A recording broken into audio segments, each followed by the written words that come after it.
So this dust on my fingers is just from cutting the board. So drywalling is a very messy event. You can try to plastic seal off areas in your room, for sure computers, TVs, because this dust is so fine it will get in and blow things up. So highly advisable if you're living in the house to go ahead and seal those rooms off, and you can get big tarps of plastic at Home Depot and use painter's tape to attach them. You want to use the painter's tape. If you use masking tape, you could hurt your paint. As you take that masking off, it could actually take some of your paint off. Then you'll end up having to paint areas you didn't want to paint.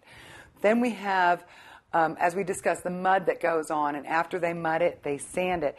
This creates even more dust that flies everywhere and settles everywhere, sometimes for days, sometimes for weeks.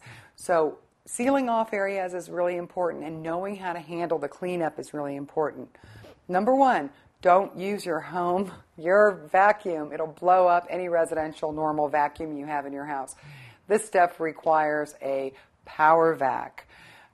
They're engineered for this type of construction debris. The dust is so fine it'll get into your home vacuum and blow it up in a second. The next thing is you're still going to have it. Even after you vacuum with the power vac, it's still going to be around. I like to use tack cloths. These are available at the hardware store.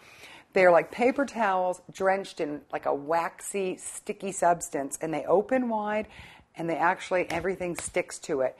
And you could clean, I could probably clean half a room with one tack cloth in here, then you throw them away. But it's a great way to actually get the dust up and out.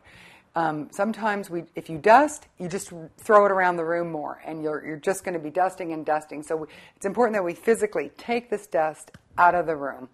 And you'll see our cleanup once we get to that stage in this room.